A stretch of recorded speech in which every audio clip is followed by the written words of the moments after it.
Namaste. So far, we have completed 8 lessons from Ikigai. Let's today begin with lesson number 9, Resilience and Wabi Sabi.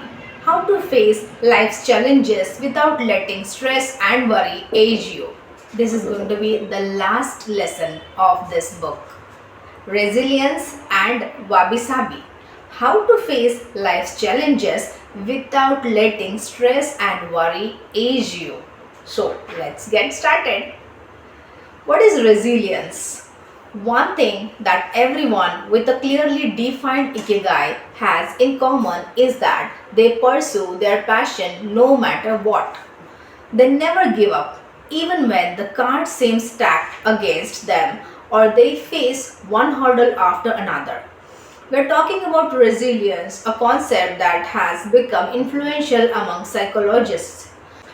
But resilience isn't just the ability to preserve. As we will see in this chapter, it is also an outlook we can cultivate to stay focused on the important things in life rather than what is most urgent and to keep ourselves from being carried away by negative emotions. In the final section of the chapter, we will explore techniques that go beyond resilience to cultivate anti-fragility. Sooner or later, we all have to face difficult moments, and the way we do this can make a huge difference to our quality of life. Proper training for our mind, body, and emotional resilience is essential for confronting life's ups and downs. Nana Korobi ya Koki. Fall 7 times, rise 8. Nana Korobi Yaoki, fall 7 times, rise 8. It's a Japanese proverb which teaches resilience. Resilience is our ability to deal with setbacks. The more resilient we are, the easier it will be to pick ourselves up and get back to what gives meaning to our lives. Resilient people know how to stay focused on their objectives, on what matters, without giving in to discouragement. Their flexibility is the source of their strength. They know how to adapt to change and to reversal of fortune. They concentrate on the things they can control and don't worry about those they can't. In the words of the famous Serenity Prayer by Reinhold Niebuhr, God, give us grace to accept with serenity the things that cannot be changed, courage to change the things which should be changed, and wisdom to distinguish the one from the other. This is the famous prayer of serenity, in which we pray God to give us the grace to accept with serenity the things that cannot be changed, then courage to change the things which should be changed, and the wisdom to distinguish the one from the other. Emotional resilience through Buddhism and Stoicism. Siddhartha Gautama, that is Buddha, was born a prince of Kapilavastu, Nepal, and grew up in a palace surrounded by riches. At 16, he married and had a child. Not satisfied by his family's wealth, at 29, he decided to try a different lifestyle and ran away from the palace to live as an ascetic. But it wasn't asceticism that he was looking for. It didn't offer the happiness and well-being he sought. Neither wealth nor extreme asceticism worked for him. He realized that a wise person should not ignore life's pleasures. A wise person can live with these pleasures but should always remain conscious of how easy it is to be enslaved by them. Zeno of Citium began his studies with the Cynics. The Cynics also led ascetic lives, leaving behind all earthly pleasures. They lived in the street and the only thing they owned was the clothing on their backs. Seeing that cynicism did not give him a sense of well-being, Zeno abandoned its teachings to found the school of Stoicism, which centers on the idea that there is nothing wrong with enjoying life's pleasures as long as they do not take control of your life as you enjoy them. You have to be prepared for those pleasures to disappear. The goal is not to eliminate all feelings and pleasures from our lives as in cynicism, but to eliminate negative emotions. Since their inception, one of the objectives of both Buddhism and Stoicism has been to control pleasure, emotions, and desires. Though the philosophies are very different, both aim to curb our ego and control our negative emotions. Both Stoicism and Buddhism are at their roots methods for practicing well being. According to Stoicism, our pleasures and desires are not the problem. We can enjoy them as long as they don't take control of us. The Stoics viewed those who were able to control their emotions as virtuous.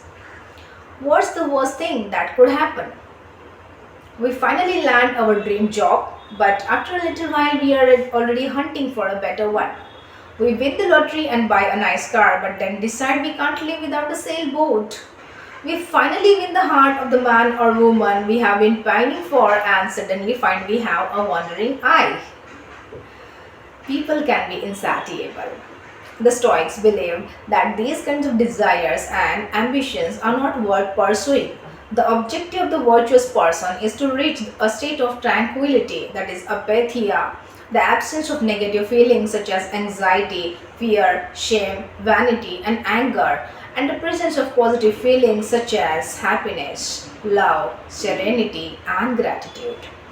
In order to keep their minds virtuous, the Stoics practiced something like negative visualization. They imagined the worst thing that could happen in order to be prepared if certain privileges and pleasures were taken from them. To practice negative visualization, we have to reflect on negative events but without worrying about them. Seneca, one of the richest men in ancient Rome, lived a life of luxury but was nonetheless an active Stoic. He recommended practicing negative visualization every night before falling asleep. In fact, he not only imagined these negative situations, he actually put them into practice. For example, by living for a week without servants or the food and drink that he used to as a wealthy man. As a result, he was able to answer the question, what's the worst thing that could happen? Meditating for healthier emotions. In addition to negative visualization and not giving in to negative emotions, another central tenet of Stoicism is knowing what we can control and what we can't, as we see in the Serenity Prayer. Worrying about things that are beyond our control accomplishes nothing. We should have a clear sense of what we can change and what we cannot, which in turn will allow us to resist giving in to negative emotions. In the words of Epictetus, it's not what happens to you, but how you react that matters. Interesting. Let me repeat. In the words of Epictetus, it's not what happens to you, but how you react that matters. In Zen Buddhism, meditation is a way to become aware of our desires and emotions and thereby free ourselves from them. It's not simply a question of keeping the mind free of thoughts, but instead involves observing our thoughts and emotions as they appear without getting carried away by them. In this way, we train our minds not to get swept up in anger, jealousy, or resentment. One of the most commonly used mantras in Buddhism focuses on controlling negative emotions. Om Mani Padme Hum. Om Mani Padme Hum, in which Om is the generosity that purifies the ego. Ma is the ethics that purifies jealousy. Ni is the patience that purifies passion and desire. Pad is the precision that purifies bias. Me is the surrender that purifies greed, and Hum is the wisdom that purifies hatred. So this was Om Mani Padme Hum. The here and now and the impermanence of things. What is it? Let us see. Another key to cultivating resilience is knowing in which time to live. Both Buddhism and Stoicism remind us that the present is all that exists and it is the only thing we can control. Instead of worrying about the past or the future, we should appreciate things just as they are in the moment, in the now. The only moment in which you can be truly alive is the present moment, observes the Buddhist monk Thich Nhat Hanh. In addition to living in the here and now, the Stoics recommend reflecting on the impermanence of the things around us. The Roman Emperor Marcus Aurelius said that the things we love are like the leaves of a tree. They can fall at any moment with a gust of wind. He also said that changes in the world around us are not accidental, but rather form part of the essence of the universe, a rather Buddhist notion, in fact. We should never forget that everything we have and all the people we love will disappear at some point. This is something we should keep in mind, but without giving in to pessimism. Being aware of the impermanence of things does not have to make us sad. It should help us to love the present moment and those who surround us. All things human are short lived and perishable, Seneca tells us. The temporary, ephemeral, and impermanent nature of the world is central to every Buddhist discipline. Keeping this always in mind helps us avoid excessive pain in times of loss. Wabi Sabi and Ichigo Ichii. What is that? Wabi Sabi is a Japanese concept that shows us the beauty of the fleeting, changeable, and imperfect nature of the world around us. Instead of searching for beauty in perfection, we should look for it in things that are flawed, incomplete. That is why the Japanese place such value, for example, on an irregular or cracked teacup. Only things that are imperfect, incomplete, and ephemeral can truly be beautiful because only those things resemble the natural world. A complementary Japanese concept is that of Ichigo Ichii, which could be translated as this moment exists only now and won't come again. It is heard most often in social gatherings as a reminder that each encounter, whether with friends, family, or strangers, is unique and will never be repeated, meaning that we should enjoy the moment and not lose ourselves in worries about the past or the future. The concept is commonly used in tea ceremonies, Zen meditation, and Japanese martial arts, all of which place emphasis on being present in the moment. In the West, we have grown accustomed to the permanence of the stone buildings and cathedrals of Europe, which sometimes gives us the sense that nothing changes, making us forget about the passage of time. Greco-Roman architecture adores symmetry, sharp lines, imposing facades, and buildings and statues of the gods that outlast the centuries. Japanese architecture, on the other hand, doesn't try to be imposing or perfect because it is built in the spirit of Wabi Sabi. The tradition of making structures out of wood presupposes their impermanence and the need for future generations to rebuild them. Japanese culture accepts the fleeting nature of the human being and everything we create. The Grand Shrine of Aizi, for example, has been rebuilt every 20 years for centuries. The most important thing is not to keep the building standing for generations, but to preserve customs and traditions, things that can withstand the passage of time better than structures made by human hands. The key is to accept that there are certain things over which we have no control, like the passage of time and the ephemeral nature of the world around us. Ichigo Ichiki teaches us to focus on the present and enjoy each moment that life brings us. This is why it's important to find and pursue our Ikigai. Wabi Sabi teaches us to appreciate the beauty of imperfection as an opportunity for growth. Beyond resilience, anti-fragility. As the legend goes, the first time Hercules faced the Hydra, he despaired when he discovered that cutting off one of its heads meant that two would grow back in its place. He would never be able to kill the beast if it got stronger with every wound.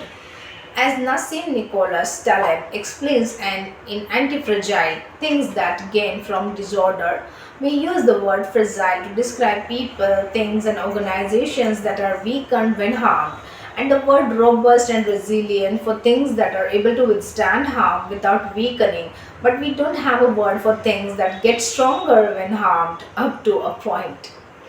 to refer to the kind of power possessed by the Hydra of Lorna. To talk about things that get stronger when they are harmed, Taleb proposes the term anti-fragile. Anti-fragility is beyond resilience or robustness. The resilient resists shocks and stays the same. The anti-fragile gets better. Catastrophes and exceptional circumstances offer good models for explaining anti-fragility. In 2011, a tsunami hit the Tohoku region of Japan, doing tremendous damage to dozens of cities and towns along the coast, most famously Fukushima. When we visited the affected coast 2 years after the catastrophe, having driven for hours along cracked highways and past one empty gas station after another, we passed through several ghost towns whose streets had been taken over by the remnants of houses, piles of cars, and empty train stations. These towns were fragile spaces that had been forgotten by the government and could not recover on their own. Other places such as Ishinomaki and Kesenuma suffered extensive damage but were rebuilt within a few years thanks to the efforts of many. Ishinomaki and Kesenuma showed how resilient they were in their ability to return to normal after the catastrophe. The earthquake that caused the tsunami also affected the Fukushima nuclear power plant.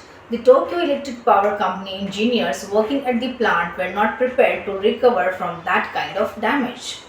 The Fukushima nuclear facility is still in a state of emergency and will be for decades to come. It demonstrated its fragility in the face of an unprecedented catastrophe. The Japanese financial markets closed minutes after the earthquake. Which businesses did the best in the aftermath? Stock in big construction companies has been steadily on the rise since 2011. The need to rebuild the entire coast of Tohoku is a boon for construction. In this case, Japanese construction companies are anti-fragile since they benefited enormously from the catastrophe.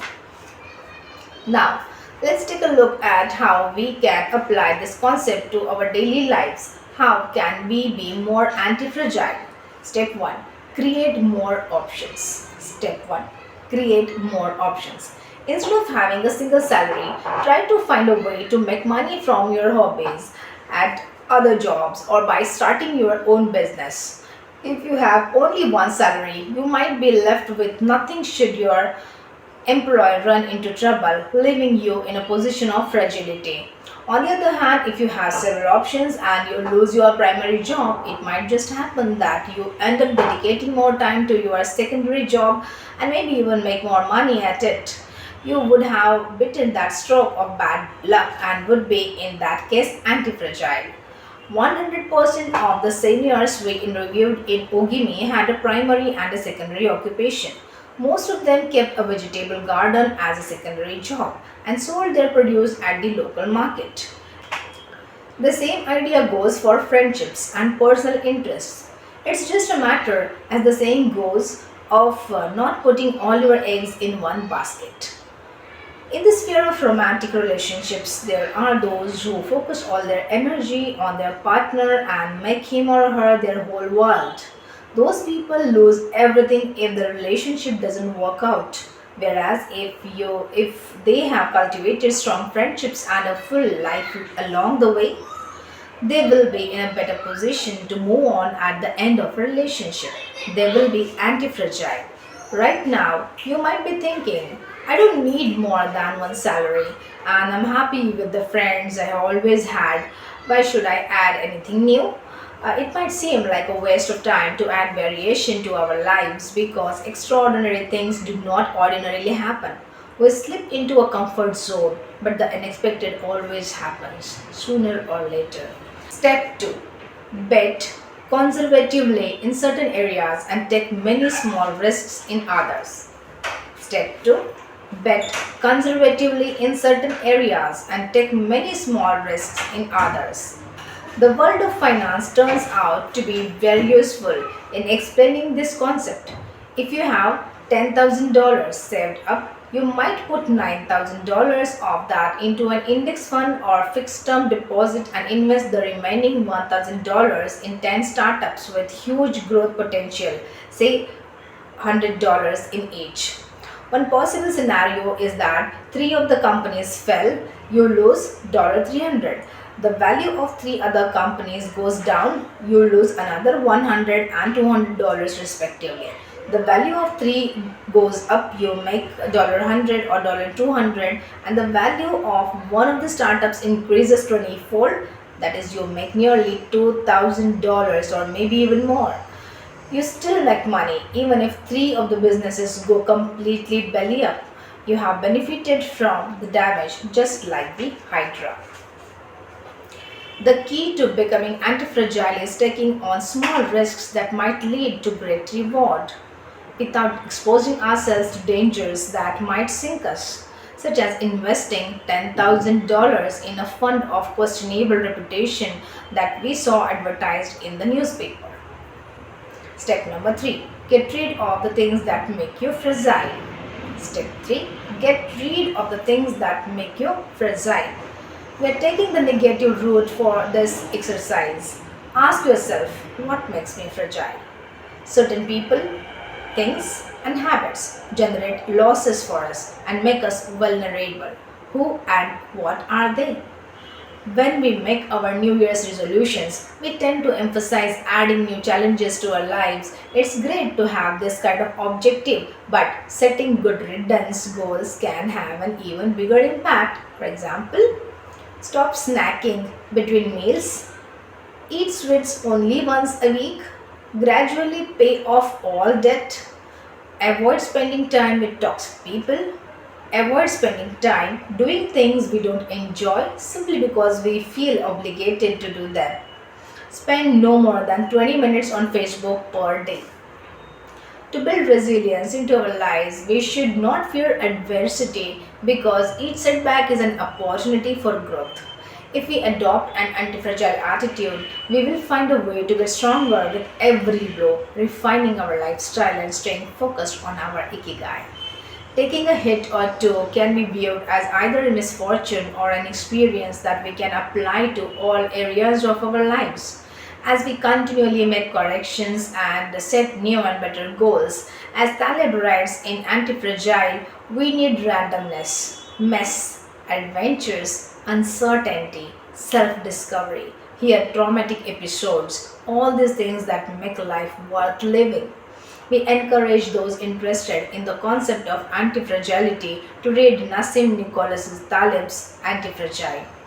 Life is pure imperfection, as the philosophy of Wabi Sabi teaches us, and the passage of time shows us that everything is fleeting. But if you have a clear sense of your Ikigai, each moment will hold so many possibilities that it will seem almost like an eternity.